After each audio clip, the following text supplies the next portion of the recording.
నమస్తే అన్న, మళ్ళీ కృష్ణపట్నం పోర్ట్ నుండి సాద్ నగర్ కి లోడ్ వచ్చింది. ప్రెసెంట్ లోడింగ్ పాయింట్ కి వెళ్తున్నాను. ఈ లోడ్ వచ్చి కుకింగ్ ఆయిల్ భయ్య, అన్లోడింగ్ పాయింట్ సాద్ నగర్.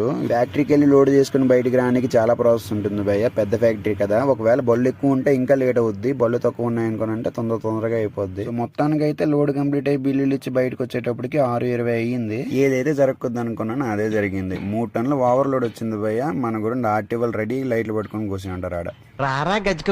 ఈ లోడ్ తో వెళ్తే ఎక్కడైనా పెట్టేస్తారు. అందుకే డైరెక్ట్ రూట్ మ్యాప్ ఓపెన్ చేసి రూట్లు చూసుకున్నా, ఎన్ని రూట్లు ఉన్నాయి సాద్ నగర్ వెళ్ళని. ఇందులో 2 రూట్లు కనిపించాయి. ఒకటి వచ్చేసి పిడుగురాల మీదుగా, ఇంకోటి వచ్చేసి నంద్యాల మీదుగా. పిడుగురాల రూట్ వద్దు, అస్సలుగా వద్దు, అది అడుగడుక్కుంటారు.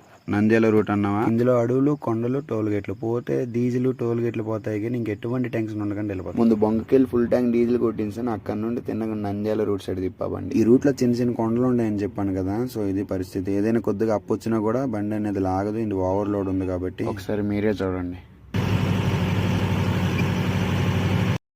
నైట్ నంద్యాలకు ముందు ఒక టోల్ గేట్ ఉంటే అక్కడ బండి ఆపేసాను. నాన్ స్టాప్ వస్తున్నాను కదా, సో ఓవర్లోడ్ వల్ల టైర్లు ఇంకా ఎక్కువ హీట్ అయిపోతున్నాయి. చక్కగా మార్నింగ్ లే స్టార్ట్ అయ్యాను. కర్నూలుకి ఇంకొక 25 కిలోమీటర్లు ఉంటాను. పార్టీ వాళ్ళు ఫోన్ చేశారు. యాక్చువల్లీ మార్నింగ్ 6 గంటలకల్లా బండి వచ్చింటే అన్లోడ్ చేసే వాళ్ళు, కానీ నేను అన్లోడింగ్ పాయింట్ కి 11:30కి వచ్చాను. ఓవర్లోడ్ ఉన్నదని టోల్ గేట్ల దగ్గర ఎక్స్ట్రా చార్జెస్ కట్టించుకుంటారు. ఈ 3 కలిపి 520 రూపాయలు అయ్యాయి. ఓన్లీ టోల్ గేట్లు ఎక్స్ట్రా చార్జెస్ ఇవి. అనుకుంటాం కానీ ఓవర్లోడ్ లేస్తే పైసలు మిగులుతాయని ఈ టోల్ గేట్లు డీజిల్ కే